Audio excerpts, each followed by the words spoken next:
All right, so Jim Harbaugh. Yep. Let's talk about him.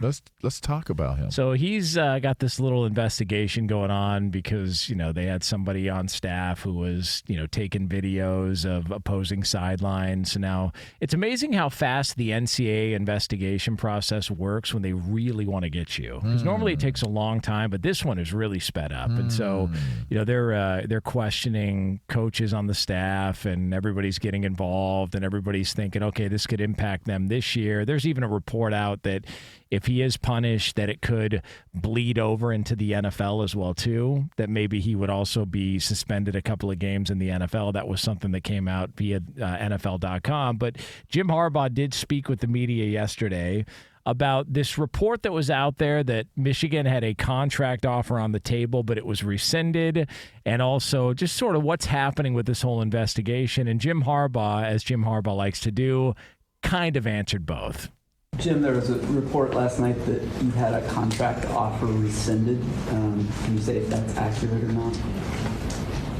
I wouldn't say that's accurate, no.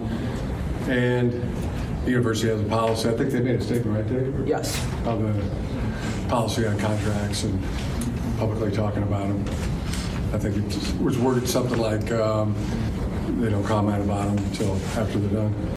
Jim, I know you said you can't, but I wonder if there's something you would love to say if you could right now. Like, are you having to bite your tongue about stuff that's out there? I mean, I'm with you. I'm with you in the situation, but you just have to let it play out. Cooperate with the investigation, and then watch how it plays out. Got a whole lot down there.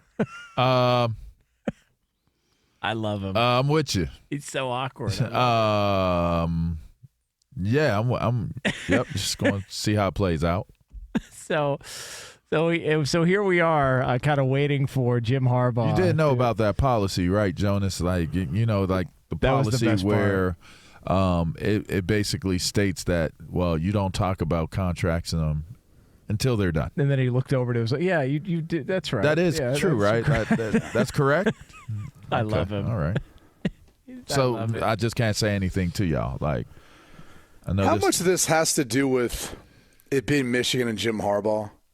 I think it has everything to do. I think it has more everything to do with Jim Harbaugh and then whatever comes next. But I don't really know what the agenda is here. I guess what I'm saying is if it's a smaller school, does it matter as much? I don't think so. No. I don't think so. I just, and I've told you guys, and everyone's writing different articles about it. And the funny thing is, like, from knowing the people who are writing the articles and then hearing what's talked about and talking to coaches and stuff, I've said before, and I'll continue to stand by it, a lot of schools do this. And people will contest and say, well, not to this degree. No, to this degree. To this degree. They do. And they're trying to find an edge. They're trying to find a way of winning a national championship. I mean, these head coaches are paid a lot of money, as we heard the caller tell Dabo Swinney earlier. And they're paid a lot of money to win national championships. And so you will try to find whatever edge you can in whatever way possible, even if it's, blurring the lines or taking advantage of an outdated rule, potentially. And who knows how much of it was directly on Jim Harbaugh versus an overzealous staffer, which as more information comes out, seems kind of interesting, his background and his desire to be a leading Michigan at some point. But, and I'll continue to say this, regardless of the advantage that you feel like it creates for your team or for an opponent, there's still an element of execution that must take place. And that's where I feel like lost in all of this is the success that Michigan has had and us taking away from what the student athletes have accomplished. I mean, it'd be one thing if we found out that Kirby Smart was doing it because they won the national championship the past 2 years. And it would feel a little different if that was the case. Now, Michigan's won the Big Ten championship the past 2 years. But they haven't won a national championship. Like, they're still kind of building towards it. And so even though there's an advantage to it, and I've kind of pointed this out, like the viral clip that went around from the Ohio State game, like that play literally led to an Ohio State touchdown. So whatever advantage that supposedly Michigan was getting from it. And I'm sure you can point to other instances where they've played well and they've won games, but it didn't work on that play. And so I kind of sit back and think about how lost in all of this, and I think ticked off about all of this, are probably the players. Because they're now, it seems like what they've accomplished the past 2 years has been diminished because of the conversation of what's going on the outside. And hopefully they fix it soon and just go to the coach, the quarterback. We don't have to have these dumb conversations anymore. I mean, if you really study up on it, TCU was well aware last year in the semifinal game of Michigan, doing this. And so what'd they do? Every single thing they did was a dummy signal.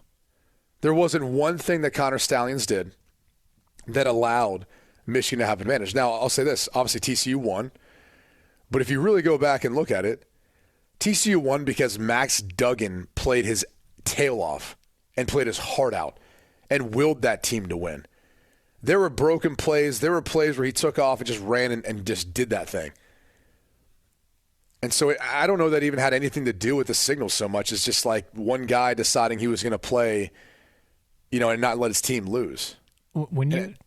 Go ahead. Yeah, I was just going to say, when you see TCU come out and say, well, we knew this was going on, and other schools in the Big Ten say, we knew something was going on, and other coaches, there was a coach who approached Connor Stallions and said, hey, I know what you're up to. Like, all of these schools knew what was going on, and now it's coming out. So my question is, if you knew what was going on and it was such a problem, why didn't you say anything then? Which means either you just didn't care, or you were probably doing something similar, and so why would you call anybody out on it if you knew they've got something on you potentially? The thing is, doesn't add up. Some of the schools weren't doing it to the magnitude that Michigan was, where you read about all the different schools they're scouting. They were just doing it to the ones that were the big ones on their schedule and the ones they may face in a bowl game. He's coming off of being suspended for disciplinary actions already this Self-imposed. season. Self-imposed. Truth, but nonetheless suspended and disciplined. What is the agenda? Now it comes out that there could have been a contract offer. Was it rescinded? Was there ever one made? Where are they at with that? It just seems as though the focal point is on Michigan and is on Harbaugh. And again, I'll continue to say this. I don't know how comparable it is in terms of the details internally, but just looking at it from the outside and the articles that I've read and I've seen, in terms of the reports, it just seems like this is playing out like ASU. And I think we all know how that played out. Now, granted, ASU was not winning when they let everybody go. The main people that they let go and the coaches being involved with violations. But it just seems eerily similar that it's like, why do things continue to keep coming up? It's like, okay, it's the recruiting situation. Now it's stealing signs. It's like, does this stop when Harbaugh's not the coach on this coaching staff? Oh, probably. And I've tried to portray this before, and this isn't a secret, but Ward Manuel, their athletic director, and Jim Harbaugh not on good terms. So I'm sure, however, the contract negotiation, all this stuff becomes public knowledge because of questions in a press conference, I'm sure all of it feels like it's a bit by design. Mm-hmm. But there's not a good relationship between those two right now. And that's not a secret. Anyone who's followed this and followed the NCAA investigation previously for the recruiting violations during COVID and has followed kind of what's transpired over the past couple of years, they're not on good grounds with one another. And so it feels like I guess I'd go as far as saying, and this is what I wonder, is if there's some element of, if Jim Harbaugh wants to leave for the NFL, they're like, yeah, good, go.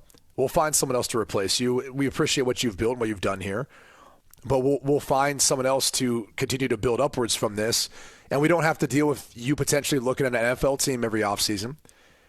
and dealing with some of the other stuff that's come along with it.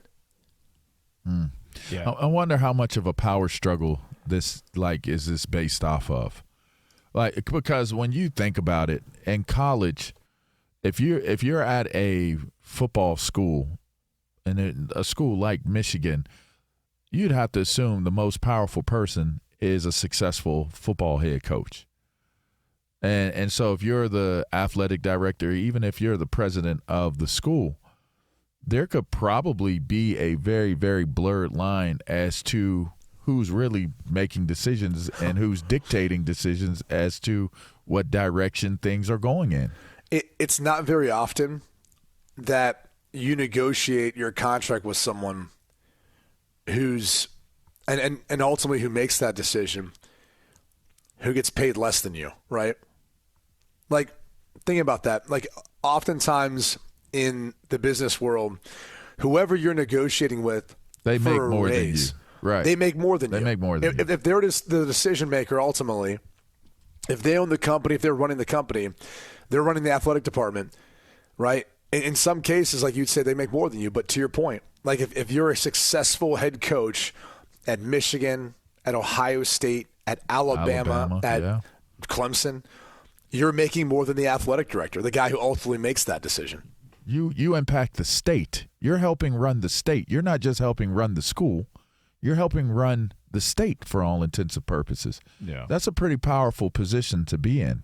And I just wonder, is that discord between the AD and Harbaugh, is that what is that possibly what's playing out here? Yeah.